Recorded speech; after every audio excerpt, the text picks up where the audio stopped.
Dans un monde où l'amour vire facilement à la haine, où les mariages féeriques se transforment en divorce douloureux, il est encore possible d'oser un meilleur mariage. Bienvenue au royaume de l'amour, je suis le mentor Gaël. Aujourd'hui, nous allons voir une leçon, le livre de Samuel, plus précisément celui de 1 Samuel. La petite histoire voudrait que Saül, qui était un simple jeune homme, qui ne se considérait pas assez grand, assez puissant, a été choisi par Dieu et a eu un prophète, un voyant, Samuel, qu'on a envoyé vers lui pour le diriger. Jusqu'ici, Saül suivait toutes les instructions et il est parvenu à la royauté. Sauf que Samuel avait été établi par Dieu pour le conduire durant tout son règne. Et alors, Samuel lui donnait des directives. Ne te sacrifie pas avant que je ne sois là pour prier pour le butin, par exemple. Et une ou deux fois, Saül n'a pas écouté la recommandation de Samuel qui venait de Dieu. Il s'est plutôt empressé de faire lui-même, d'offrir des sacrifices lui-même, par exemple. Et le Seigneur a tout fait de dire à Samuel que je me répands d'avoir établi Saül pour roi. Oins ta fiole d'huile, je t'enverrai pour le roi que j'ai choisi. Je parle à une épouse qui est mariée. Quand tu t'es mariée, sûrement tu avais un homme spirituel, tu avais un voyant, tu avais un prophète ou whatever, quelqu'un de spirituel qui t'a guidé, qui t'a conseillé que tel homme est bien, vas-y sur cette lancée et tu as écouté. On a célébré le mariage. Maintenant que tu es établi, tu oublies.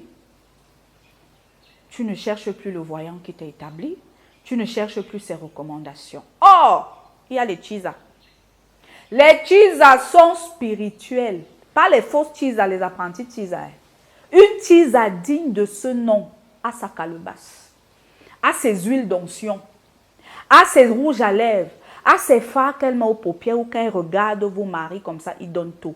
Toi, quel est le Samuel qui est établi dans ta vie? Pour d'autres, tu es entré sans mariage. Si ce n'est pas un matin, ça sera un soir. Ok, ne dis pas que non, je me suis mariée simplement. Hein. Pourquoi il faut que... Attention, on connaît des femmes pour un rien, pour un seul jour, pour rien. L'homme a pris tous ses bagages, il est parti. Et inversement. Donc, le volet de 1 Samuel veut d'abord nous donner l'importance de la spiritualité dans le mariage. Vu qu'on est en train de voir les lois du mariage. Le mariage est spirituel. Et ce n'est que spirituellement qu'on tient le mariage. Pour nous qui sommes dans le cadre biblique, c'est le jeûne, c'est la prière. C'est les recommandations que Dieu nous donne. Parce qu'eux aussi, ils ont leur jeûne de l'autre côté et ils ont leur prière. Le deuxième volet, c'est quoi? Tu es établi, ton mari a évolué, tu as respecté par exemple les anciennes lois que j'ai données.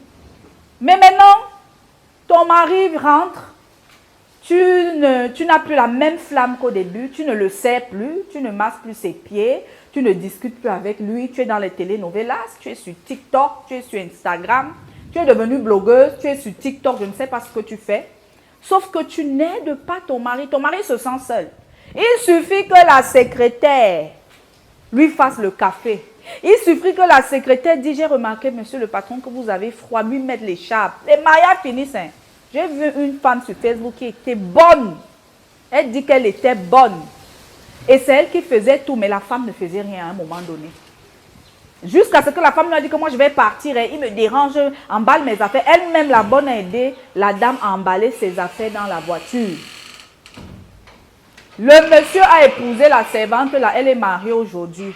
Et quand la femme de la maison a appris que c'est la servante, c'est la boniche qui est désormais à sa place. Elle est venue avec ses soeurs au début, que oh, je vais te sortir de là, tu ne me connais pas. Mais il était trop tard, parce que la bonne dit qu'elle faisait tout ce que sa patronne ne faisait pas. Donc faites très attention. 1 Samuel nous montre l'importance de la spiritualité et l'importance de la continuité dans son rôle d'épouse ou dans son rôle d'époux. Parce que, écrivant en commentaire, les gens divorcent après 40 ans, 20 ans, même après 50 ans. Allez au tribunal, il y a les gens 50 ans, les papis, mamies qui divorcent. Donc c'est pour dire que le mariage est dynamique. Il n'y a pas une période morte où on dit que tout est accompli, je n'ai plus rien à prouver. Non, non, non. On a approuvé tous les jours jusqu'à ce que la mort nous sépare. Donc, à bon entendeur, salute.